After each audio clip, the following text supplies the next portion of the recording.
The massive space station hung in the void like a metal flower, its gleaming arms reaching out toward the stars. This was Council Station Omega, the most important place in known space. Here, the Galactic Council made decisions that affected trillions of beings across hundreds of worlds. Today, the station buzzed with nervous energy. Something was wrong. Very wrong. In the central conference room, beings from dozens of different worlds sat around a circular table. Their faces showed worry, fear, and anger.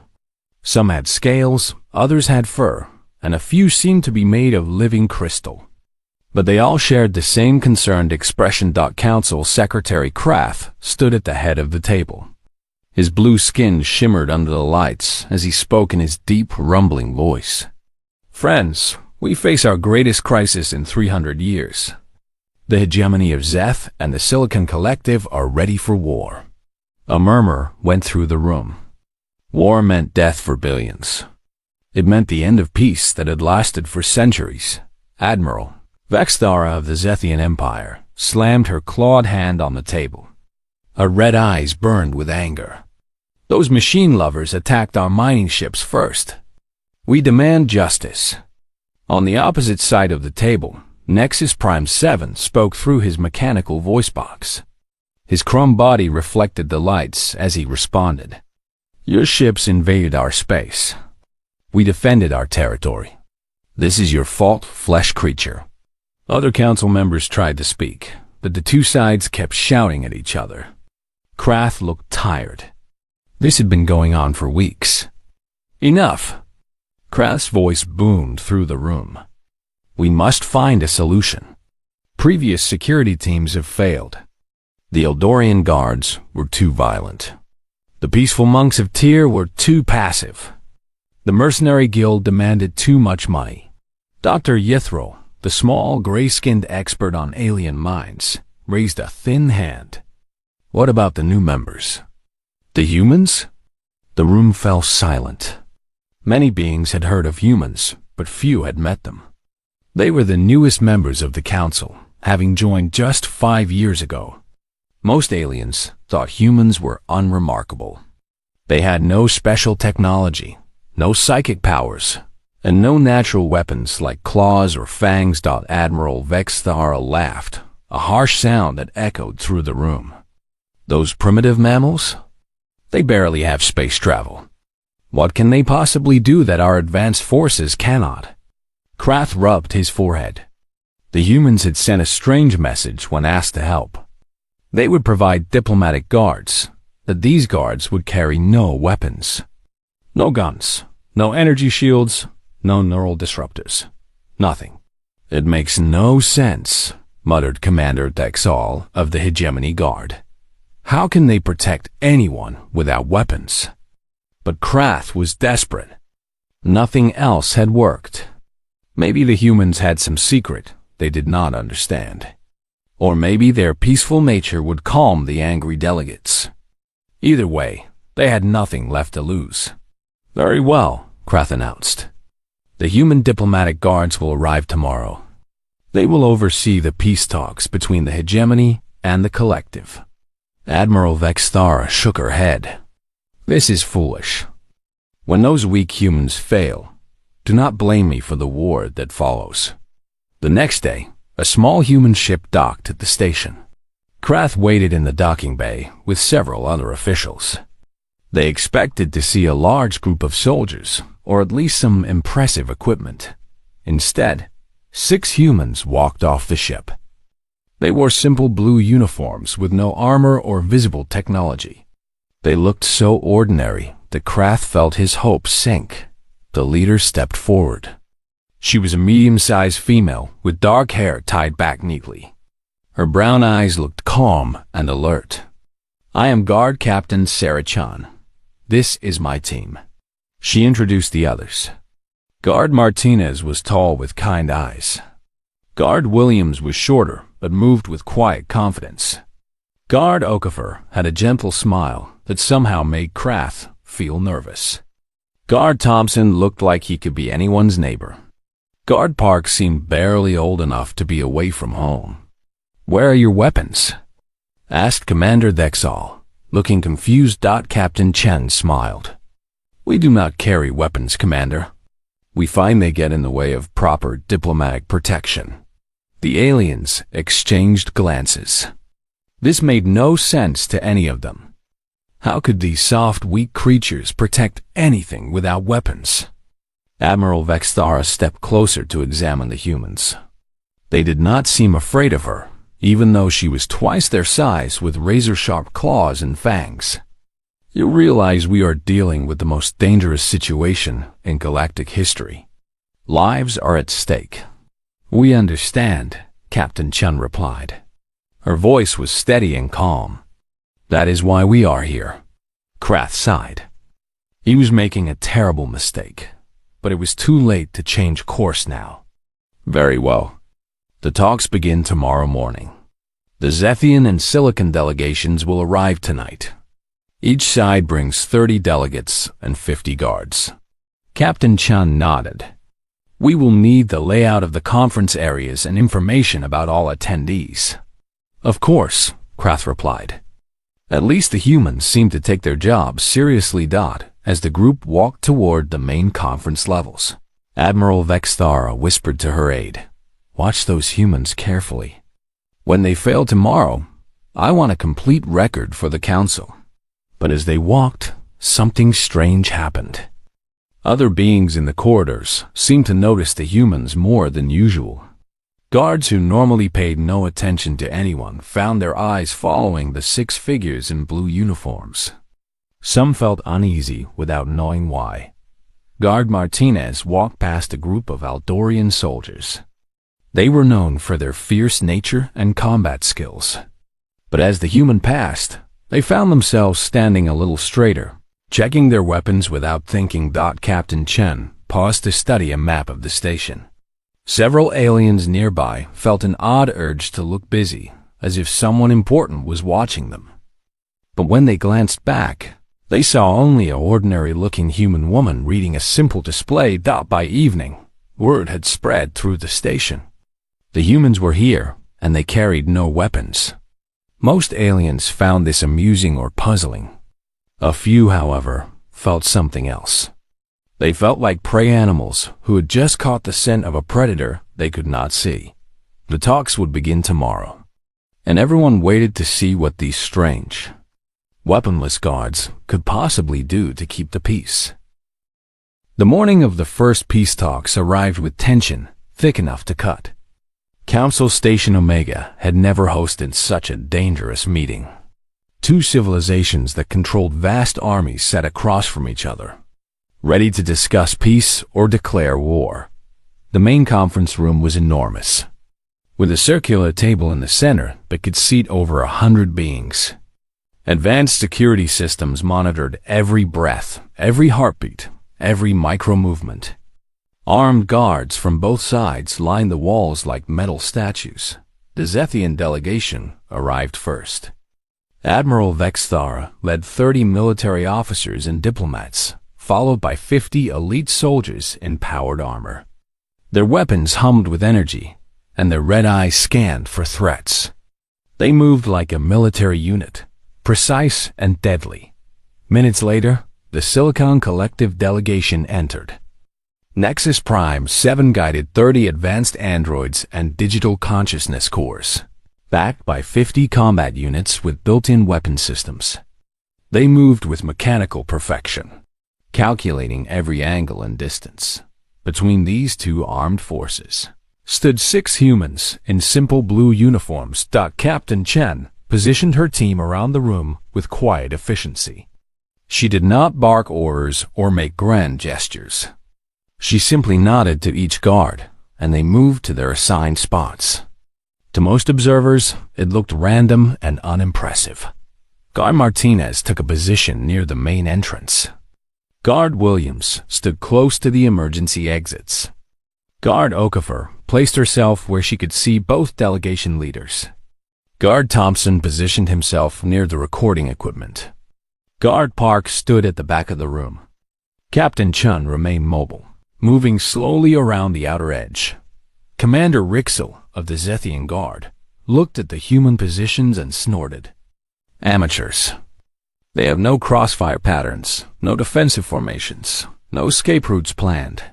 But as the meeting began, something felt different in the room. The aliens could not explain what it was, but the atmosphere had changed.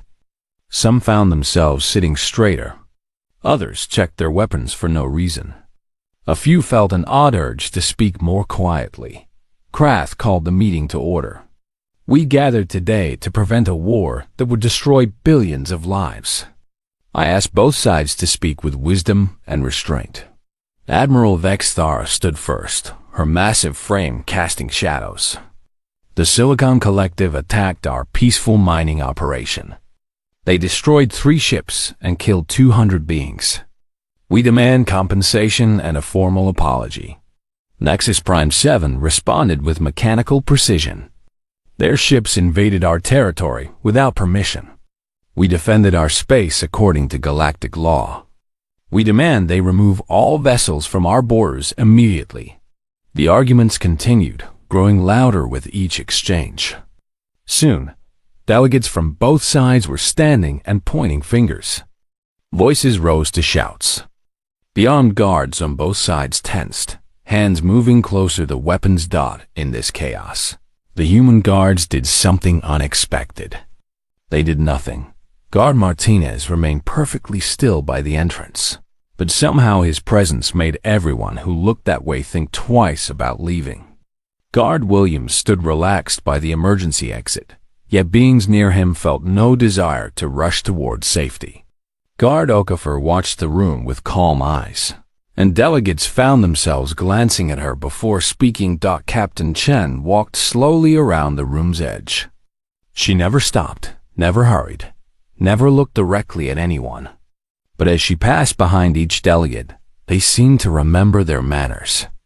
Shouts became firm statements. Pointing fingers became raised hands. Commander Rixel noticed this first. "What are those humans doing?"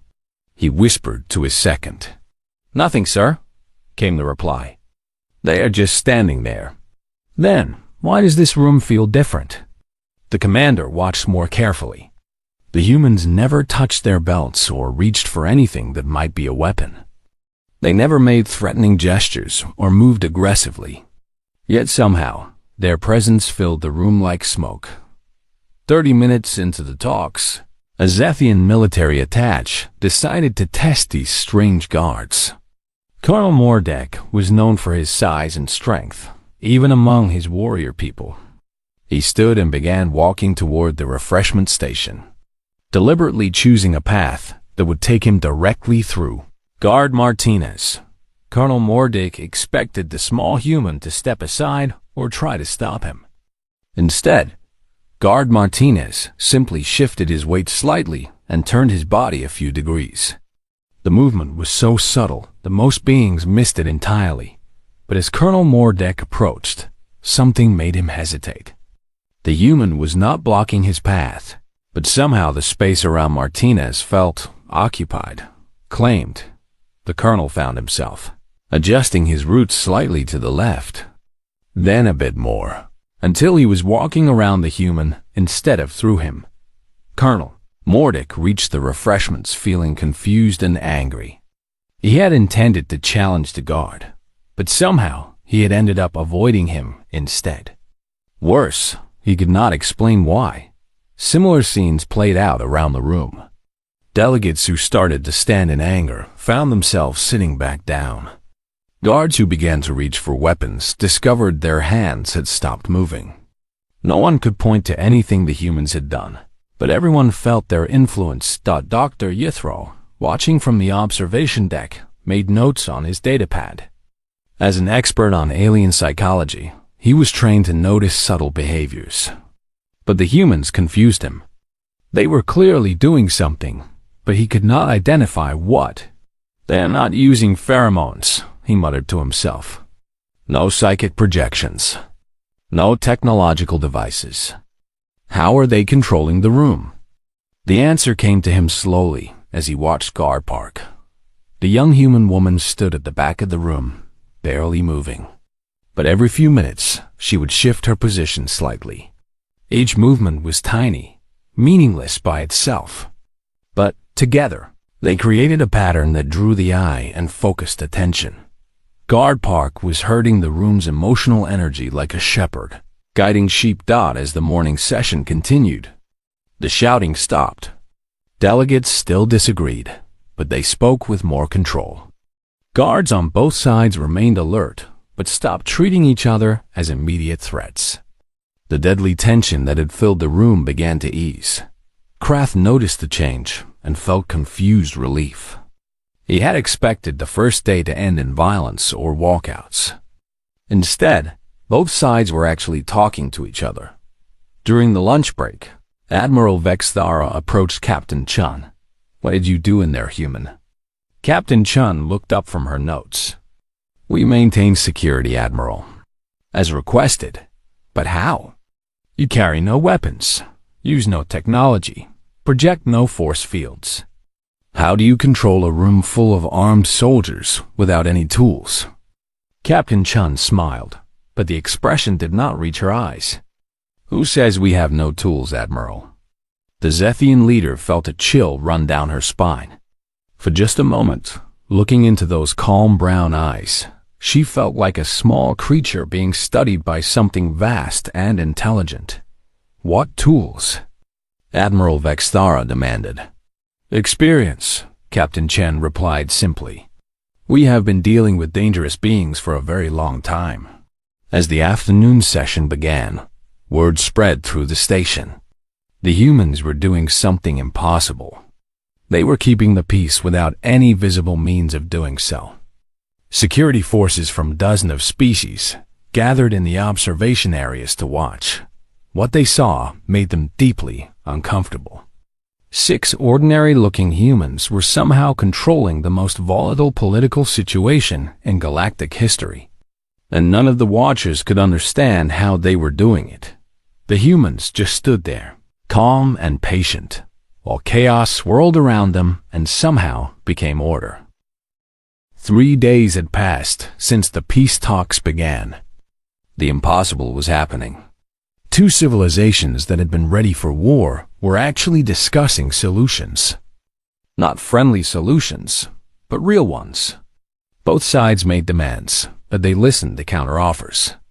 They argued, but they did not shoot. The alien security forces watched the humans with growing unease. The 6 guards continued their strange work, standing in seemingly random positions, moving slowly around the room, never touching weapons they did not carry. Yet somehow, their presence kept order. Dr. Yithril spent hours studying security recordings, trying to understand the human methods. "They are predicting behavior," he told Krath during a private meeting. "Somehow, they know what each delegate will do before they do it." "Impossible," Krath replied. "Even our most advanced computers cannot predict individual actions with such accuracy." "The humans are not using computers," Dr. Yithril said quietly. "They are using something else. Something we do not understand." On the 4th day, everything changed. The morning session proceeded normally. Admiral Vexthara presented new mining rights proposals. Nexus Prime 7 offered counter-proposals for shared technology development. Smaller delegates from both sides added details and concerns. Captain Chun and her guards maintained their quiet watch at precisely 10:47 station time. Guard Williams suddenly straightened. He was standing near the emergency exit, 20 meters from the main table. Nothing visible had changed. No alarm sounded. No sensors detected threats. But something in his posture shifted from relaxed attention to sharp focus. Captain Chen noticed immediately. She began moving around the room's edge more quickly, her path bringing her closer to the main table. Guard Martinez stepped 2 paces closer to the entrance. Guard Okafor's gentle smile disappeared. The alien security forces saw these movements, but did not understand them. The humans had no communication devices, no hand signals, no obvious coordination method. Yet they were clearly responding to something. Alert status yellow, Commander Rixel whispered into his comm unit. Unknown threat detected by human guards. At 10:49, the lights flickered. Standard maintenance protocol. Happened 3 times every day. But Guard Park was already moving before the flicker began. At 10:50. 5 beings materialized in the conference room. They appeared suddenly, their cloaking technology failing as they activated weapons. Advanced cybernetic enhancements covered their bodies. Molecular cutting blades extended from their arms. Their faces showed the cold determination of fanatics willing to die for their cause. Silicon Collective separatists. Extremists who wanted war, not peace. Death to the flesh compromisers. The lead assassin screamed as he lunged toward Admiral Vexthara. Chaos erupted instantly. Delegates dove for cover. Armed guards from both sides scrambled for their weapons, unsure whether to target the assassins or each other. Alarm klaxons began wailing. Security shields started dropping from the ceiling. In this madness, the human guards did something that defied all military logic.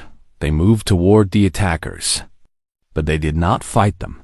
Guard Williams stepped directly into the path of the lead assassin, but instead of blocking or tackling, he simply shifted. The assassin's momentum carried him forward, but Williams was no longer there. The molecular blade cut through empty air while the assassin stumbled off balance. Guard Martinez appeared beside a second attacker. The assassin spun to face this new threat, raising his blade for a killing strike.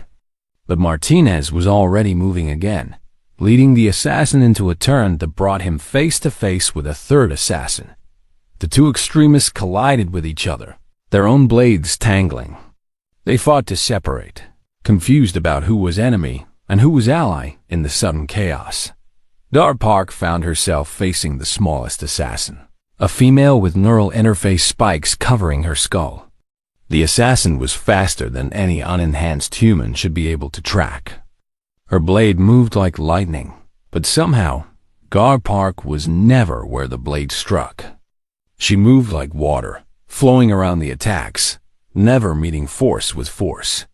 The assassin grew frustrated, striking faster and harder, putting more power into each blow. Each missed strike threw the assassin further off balance. Her enhanced reflexes, designed to make her unstoppable, became a weakness as she overcompensated for attacks that never connected. Within seconds, she was fighting shadows while wearing herself out. Captain Chun faced 2 assassins at once. They attacked from opposite sides, trying to trap her between their blades. She dropped to one knee as both weapons sliced through the air above her head. But she was not cowering. She was moving with purpose. Her movement caused both assassins to step forward to maintain their attack. This brought them closer together. They had to adjust their strikes to avoid hitting each other. The adjustment made them hesitate for just a moment. In that moment, Captain Chun stood up quickly. Her shoulder caught one assassin in the stomach, pushing him backward. He stumbled into his partner, and both killers crashed into the conference table. The alien security forces watched in stunned silence. The fight had lasted less than 30 seconds. All 5 assassins were down, tangled together, struggling with their own weapons and each other. Not one human guard had thrown a punch or drawn a weapon. How? Commander Risso whispered. Dr. Yithrol, watching from the observation deck, felt his blood run cold as understanding dawned. They did not defeat the attackers, he said slowly. They defeated the attackers' minds. The human guards had not fought 5 separate enemies. They had turned the assassins into a single confused organism that fought itself. Each guard had manipulated their opponent's natural reactions, using the assassin's own speed and strength against them. Guard Williams had made the lead. Assassin miss his target and lose balance. Guard Martinez had caused 2 assassins to collide. Guard Park had exhausted her opponent by making every enhanced reflex work against itself. Captain Chen had positioned 2 attackers so they interfered with each other. The aliens had been watching a demonstration of warfare they had never imagined. Combat without violence. Victory through psychology. Weapons turned into weaknesses. As station security moved in to arrest the stunned assassins. Admiral Vexthara approached Captain Chen. The massive Zethian warrior looked shaken. "What are you?" she asked quietly. Captain Chen straightened her uniform and checked her team. All 6 guards were unharmed. "We are diplomatic protection specialists, Admiral. This is what we do. But how did you know they were coming? How did you move like that? How did you turn trained killers into fumbling children?" Captain Chen looked directly into the Admiral's burning red eyes. "Experience, Admiral. We've been fighting wars longer than most species have existed. We have learned things that others have not." "What things?" "We learned that the deadliest weapon is not the sword or the gun," Captain Chen said softly. "It is understanding how your enemy thinks. And humans have been fighting other thinking beings for thousands of years." Commander Rixel stepped closer, his own weapons still drawn. "You made them fight each other without touching them. That should be impossible." "Nothing is impossible," Guard Martinez said, speaking for the first time since the attack. "You just have to understand the right pressure points." "Pressure points?" the commander asked. "Not physical ones," Guard Williams added. "Mental ones. Every thinking being has patterns, habits, automatic responses. If you know how to read them, you can predict them. If you can predict them, you can use them." Dr. Yithril rushed down from the observation deck, his data pad shaking in his small hands. "You were watching them before they appeared.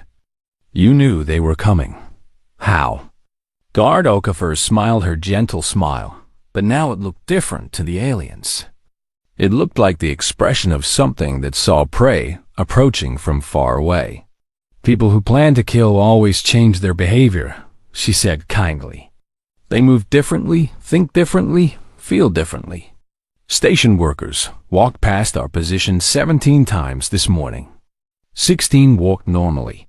One was thinking about death. You could tell that from watching him walk?" Krath asked, arriving with more security forces. "Humans can tell many things from watching," Guard Park said quietly. "We have been watching each other for a very long time. We got good at it." The conference room fell silent, except for the moans of the captured assassins.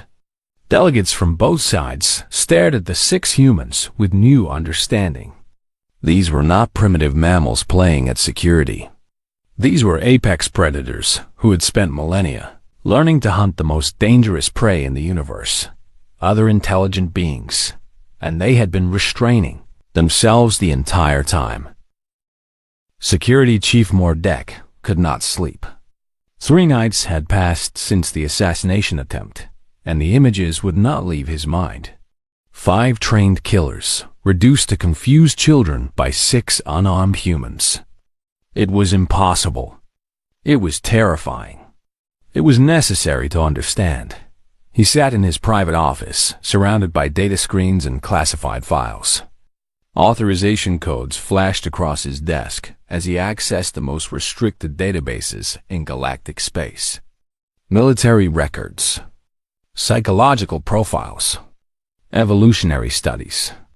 Everything the Galactic Council had gathered about humanity in 5 years of contact. What he found made his blood run cold. Dr. Yithril entered the office at 0300 station time, looking as sleepless as the security chief. "You called for urgent consultation?"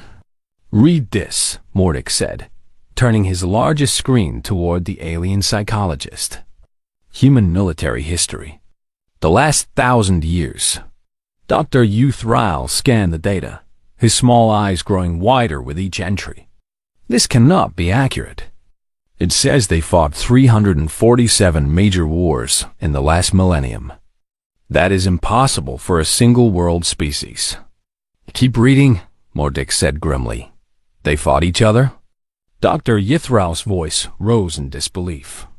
The same species killing their own kind in organized campaigns? For resources? For ideas? For territory on a single planet?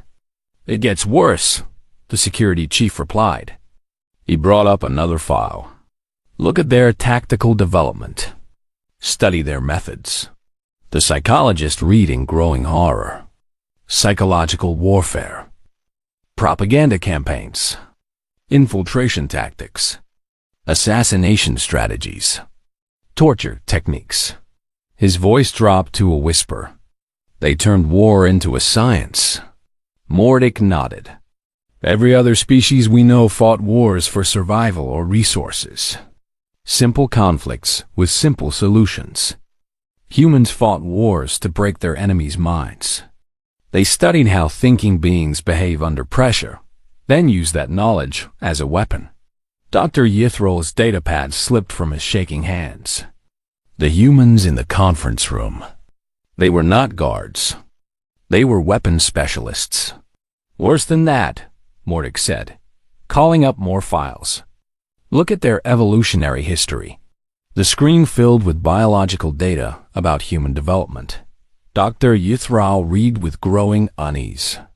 Humans had evolved as persistence hunters, capable of tracking prey for days without stopping. Their brains were optimized for social cooperation, but also for detecting lies, reading emotions, and predicting behavior. They hunted in groups, Dr. Yithral read aloud. Used tools and strategy to kill creatures much larger and stronger than themselves. Developed communication systems specifically for coordinating attacks on intelligent prey. Keep reading, Mordick urged. They developed empathy not for kindness, but for manipulation? Dr. Yithral's voice cracked. Understanding how others think was a hunting skill? Mordick brought up the most classified file of all. This is from our deep space reconnaissance teams. They have been observing human space for the last 2 years without human knowledge. The screen showed recorded conversations, intercepted communications, and behavioral studies of humans in their natural environment. What they revealed was a species that remained dangerously adapted for warfare. Even in peaceful times, human children played games that taught tactical thinking. Human entertainment featured complex stories about psychological manipulation and strategic deception. Human education included studies of history, psychology, and social dynamics that would be classified as military intelligence by any other species. They are teaching their young to be warriors, Dr. Yithral whispered. All of them. Every human child learns to understand and manipulate other minds. And they call it normal education, Mordick replied. They do not even realize how dangerous their knowledge is. Dr. Yithral accessed another section of the files. What is this? Diplomatic training for humans joining Galactic Council? Mordick's expression grew even more grim. Read it carefully. The file contained training materials given to humans before they interacted with other species. Most of it seemed routine. Language protocols, cultural sensitivities, basic etiquette. But hidden within the diplomatic guidance were instructions that chilled both aliens to the bone. Suppress natural behavioral reading instincts when interacting with non-humans, Dr. Yithral read slowly. Avoid using psychological pressure techniques in casual conversation. Do not analyze alien behavior patterns automatically. Restrain protective reflexes that may seem threatening to other species. They have to be taught not to manipulate us, Mordick said quietly. It is so natural to them that they do it without thinking. The psychologist brought up the next section. Training scenarios for diplomatic guards. Do not use intimidation stares. Do not position yourself to control room dynamics. Do not analyze escape routes and defensive positions automatically. Do not. His voice trailed off as the list continued for several pages. Every instruction was telling humans to suppress abilities they considered normal. They were holding back, Dr. Yithral said in amazement. In the conference room, with the assassins, they were still holding back. Mordek activated a new file. This is the worst part. Medical data from their space colonies. The screen showed psychological evaluation reports for humans living in deep space stations. The data revealed stress responses, behavioral patterns, and adaptation strategies that painted a terrifying picture. Humans isolated from their own kind for extended periods developed what their doctors called hunting instincts. They became hyper-aware of their environment, analyzing every sound and movement for potential threats. They began reading the behavior of alien colleagues with uncomfortable accuracy. They started positioning themselves strategically in every room they entered. The medical reports recommended that humans be rotated back to Earth regularly to prevent them from becoming too effective at predicting and controlling alien behavior. Too effective, Mordek repeated slowly. They have to send their people home before they become too good understanding us. Dr. Yithril was studying a final section of classified data. Security Chief, look at this. Population studies from human space. Mordek read over his shoulder. The numbers were staggering. Humanity had colonized 47 star systems in less than a century. Their population was growing rapidly, and their technology was advancing faster than any species in galactic history. How are they expanding so quickly? Mordek asked. Because they work together, Dr. Yithril replied, pointing to social cohesion measurements. Look at these cooperation indices. Humans coordinate large-scale projects better than any known species. They can make millions of individuals work toward a single goal without coercion. The same skills they use for warfare, Mordek realized. Group coordination, strategic planning, resource management. They turned their weapons into tools. Dr. Yithril pulled up one final report. This is from an economic analysis team. Human trade negotiations. The data showed something that explained why human space remained largely independent despite being new to galactic civilization. In every major trade agreement, humans had somehow negotiated terms that favored them. Not through threats or demands, but through perfect understanding of what their trading partners wanted and feared. They are manipulating the entire galactic economy, Mordek said slowly. And we are letting them because we do not realize they are doing it. The two aliens sat in silence, surrounded by the evidence of humanity's true nature. They were not the peaceful, primitive species they pretended to be. They were apex predators who had evolved to hunt and kill other intelligent beings. They had spent thousands of years perfecting the art of warfare against their own kind, developing psychological weapons that other species could not even recognize. And now they were loose in galactic space, quietly taking positions in trade, diplomacy, and security. Positions that would give them access to the behavioral patterns and weaknesses of every known species. What do we do? Dr. Yithril asked quietly. Mordek looked at the screen showing human expansion, human diplomatic success, and human integration into galactic society. I do not know, he said honestly. They have not technically violated any laws or treaties. They are just better at everything than we expected. Should we warn the Council? Warn them of what? That humans are too good at keeping the peace? That they stopped an assassination attempt without violence? That they are successful traders and diplomats? Dr. Yithril understood the problem. Humanity's greatest weapon was that they did not seem dangerous. They appeared helpful, peaceful, and cooperative. By the time anyone realized what they truly were, it would be too late. The peace talks resume tomorrow, Mordek said finally. Watch the humans carefully. Try to see what they are really doing. As both aliens left the office, neither noticed a small device attached to the ventilation grate above Security Chief Mordek's desk. It had been there for 3 days, placed by maintenance worker Thompson during a routine air filter inspection. Guard Thompson received the full recording of their conversation through an encrypted channel that the station's monitoring systems could not detect. He listened to it once, then deleted all traces. The humans had always known that someone would eventually figure out what they really were. They had been preparing for this conversation since the day they arrived. The final day of peace talks arrived with an electric tension that filled every corridor of Council Station, Omega. Word had spread among the security forces about the investigation into human capabilities. Whispered conversations in a dozen languages shared the same theme. The humans were more dangerous than anyone had imagined. Admiral Vexthara stood in her private quarters, staring out at the stars. Her military mind had been working through the implications for days. If the humans were truly as capable as the evidence suggested, then every assumption about galactic power was wrong. She made a decision that would change everything.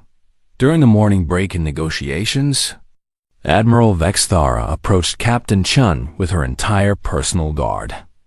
20 of the Zethian Empire's finest warriors formed a semicircle around the human guards. Each soldier was twice the size of any human, armed with energy weapons and protected by combat armor. "Captain Chun," the Admiral said in a voice that carried across the conference room, "I wish to speak with you about your methods."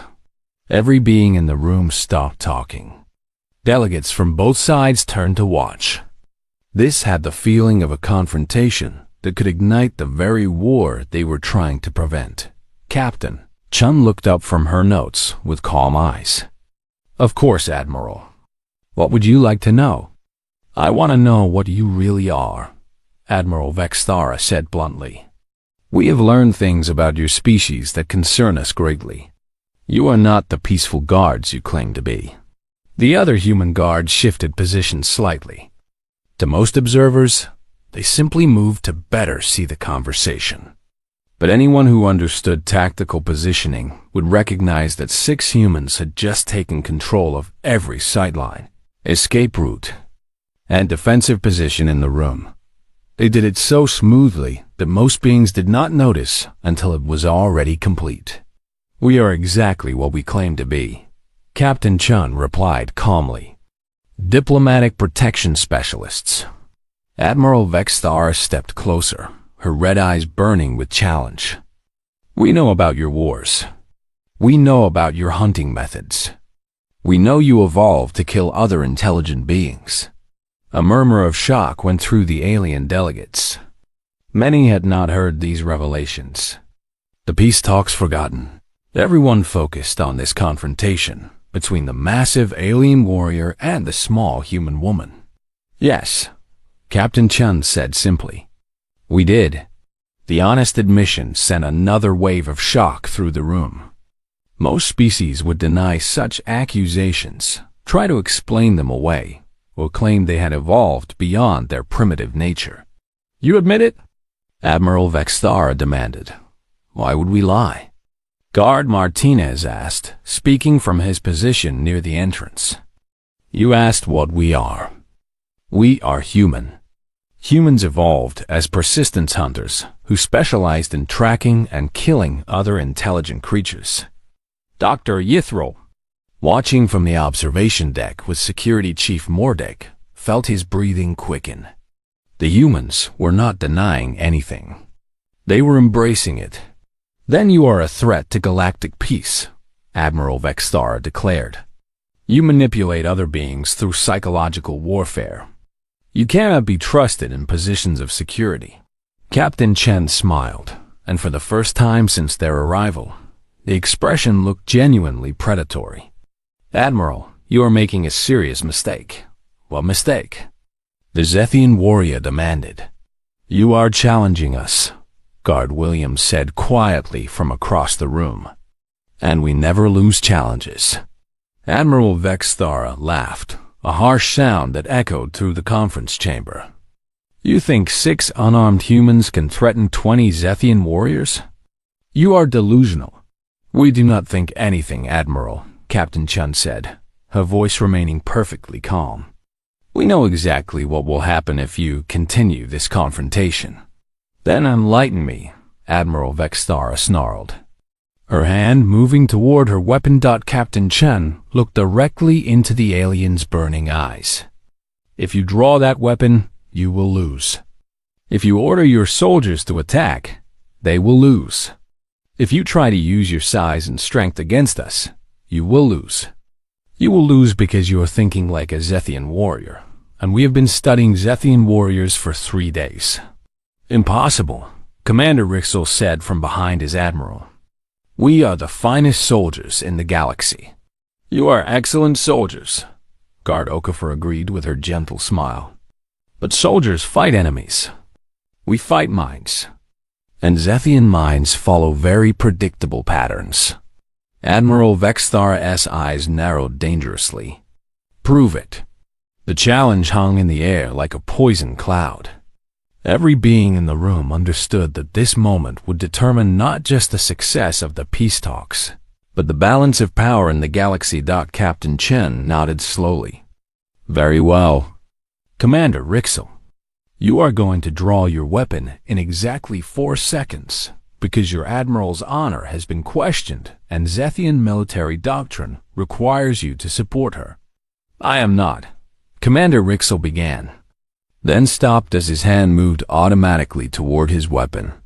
He forced it to stop, staring at the human in shock. Soldier Kavash, Guard Park said from the back of the room, her young voice carrying clearly.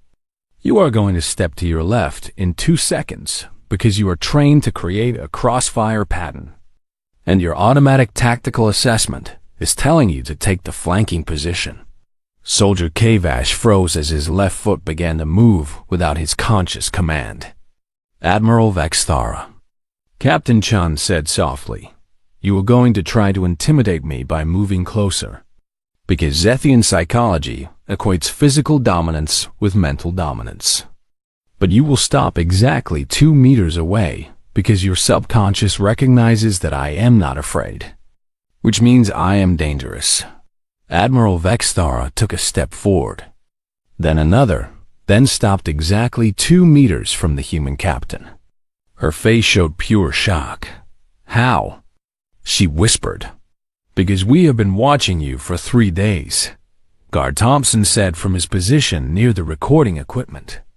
Every move you make, every expression you show, every decision you consider follows patterns we learned to read 100,000 years ago. The conference room fell completely silent. Even the mechanical delegates of the Silicon Collective had stopped their constant humming to listen. You see, Captain Chen continued, other species evolved to fight for resources or territory. You developed weapons and tactics for those kinds of conflicts. But humans evolved to fight other humans. We spent millennia learning to predict, manipulate, and defeat creatures exactly as intelligent as ourselves. That is why you carry no weapons, Dr. Yithrao said from the observation deck, his voice carried by the room's communication system. You do not need them. Weapons are tools for applying force, Guard Martinez explained. But force isn't efficient. Why break something when you can make it work for you? Admiral Vexthara looked around at her soldiers, seeing them with new understanding. They were all frozen in partial movements, their tactical training fighting against their conscious minds. The humans had predicted their responses so accurately that knowing what they would do prevented them from doing it. The assassins, she said slowly. You did the same thing to them.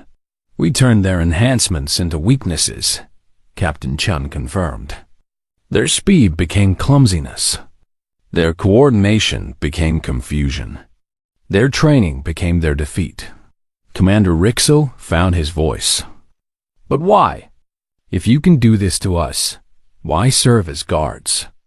Why help us make peace instead of conquering us?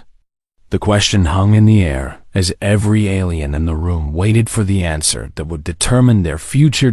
Captain Chen looked around the room, meeting the eyes of delegates from dozens of species. When she spoke, her voice carried the weight of millennia.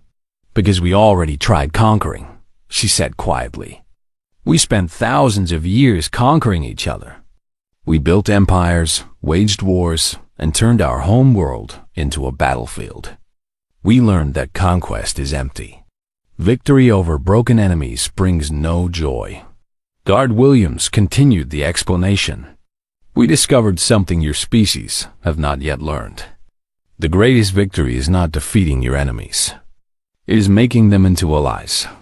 You could rule the galaxy, Admiral Vexthara said, her voice filled with awe and fear. Rule? Guard Park laughed, the sound somehow more frightening than any threat. Rule is what you do when you cannot inspire cooperation. We do not want to rule you. We want you to succeed. Why? Nexus Prime 7 asked, speaking for the first time since the confrontation began. Captain Chen smiled, and this time the expression was genuinely warm. Because a galaxy full of successful civilizations is more interesting than a galaxy full of conquered slaves. We spent 10,000 years fighting ourselves and learned that peace creates more possibilities than war. But you could force us to do what you want. Admiral Vexthara insisted. We could, Captain Chen agreed. But forced cooperation is inefficient. Willing cooperation is much more powerful. So we help you find solutions that benefit everyone. The Admiral looked at her soldiers, still caught between their instincts and their awareness of being predicted. How do we know you will not change your minds? How do we know you will not decide to conquer us someday? Captain Chen's expression became very serious. Admiral, we are not holding back our dangerous nature. This is our dangerous nature. We have evolved beyond simple conquest. We learned to turn enemies into allies, competitors into partners, and conflicts into opportunities. She gestured to the conference table, where the peace agreements lay waiting to be signed.